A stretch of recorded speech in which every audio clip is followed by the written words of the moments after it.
द्वारका एक ऐसी नगरी जिसे श्री कृष्ण ने बसाया था। द्वारका को प्राचीन नगरों में एक माना जाता है। इस शहर की चारों ओर बहुत लंबी दीवार थी जिससे कई द्वार थे, इसलिए अधिक द्वार होने के कारण इसे द्वारका कहा जाने लगा। पर प्रश्न एक और भी है कि जब श्री कृष्ण की मृत्यु हुई तो अचानक ऐसा क्या हुआ कि द्वारका जलमग्न हो गई। दर्शकों, आपको हाँ इस वीडियो में बताएंगे कि कब, कैसे और क्यों श्री कृष्ण की नगरी द्वारका जलमग्न हो गई। नमस्कार दर्शकों, मैं आपका घबरू स्टार लाइन चैनल में स्वागत करती हूँ। द्वारका को श्री कृष्ण की कर्म भूमि भी कहा जाता है। द्वारका में रहते हुए श्री कृष्ण ने 36 साल राज किया था तथा श्री कृष्ण की मृत्यु के बाद द्वारका समुद्र में समा गई। पौराणिक कथाओं के में इसमें दो कथाओं का वर्णन मिलता है। पहला, माता गांधारी द्वारा श्री कृष्ण को दिया गया श्राप। कथा के अनुसार महाभारत युद्ध में कौरवों पर विजय प्राप्त करने के पश्चात जब युधिष्ठिर का हस्तिनापुर में राजमहल में राज तिलक हो रहा था, तब कौरवों की माता गांधारी ने अपने 100 पुत्रों के वध और महाभारत के लिए श्री कृष्ण को दोषी ठहराते हुए श्राप दिया कि जिस प्रकार कौरवों के वंश का नाश हुआ, ठीक उसी प्रकार यदुवंश का भी नाश होगा।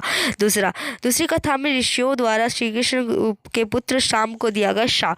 महाभारत युद्ध के 36 वर्ष पश्चात द्वारका में तरह तरह के अपशगुन होने लगे। एक दिन महिषी, विश्वामित्र, कणु और देव ऋषि नारद आदि द्वार पर आ गए और यादव कुल के नवयुवकों ने उनके साथ प्रहास करने का सोचा। इसके लिए वे श्री कृष्ण के पुत्र शाम को स्त्री वेश में ऋषियों के पास ले गए और कहा कि ये स्त्री गर्भवती, आप लोग बताइए कि इसे क्या होगा, लड़का या लड़की।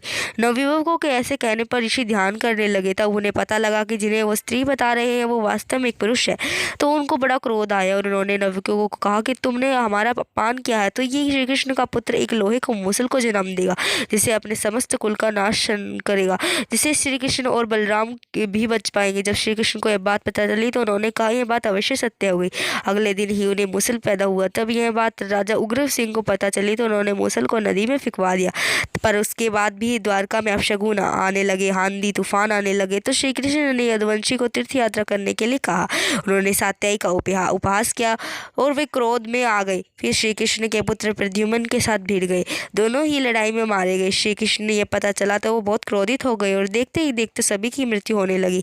तभी श्री कृष्ण ने सारथी दारुक से कहा कि तुम हस्तिनापुर जाकर अर्जुन को सारी बात बताओ। तब श्री कृष्ण तथा बलराम वन में गए और वहां बलराम ने देह त्याग कर शेषनाग में परिवर्तित होकर वैकुंठ धाम चले गए तथा श्री कृष्ण ने देह त्याग कर प्रधाम चले गए। उसके बाद उनके पिता वासुदेव ने अर्जुन से कहा कि वे सभी नगरवासियों को लेकर दूसरी जगह प्रस्थान करें, जिसके बाद देखते ही देखते पूरी द्वारका जलमग्न हो गई। दोस्तों, अगर आपको ये वीडियो पसंद आई तो प्लीज़ चैनल को सब्सक्राइब करें और ऐसी ही अमेजिंग वीडियो के लिए हमारे चैनल को सब्सक्राइब करें।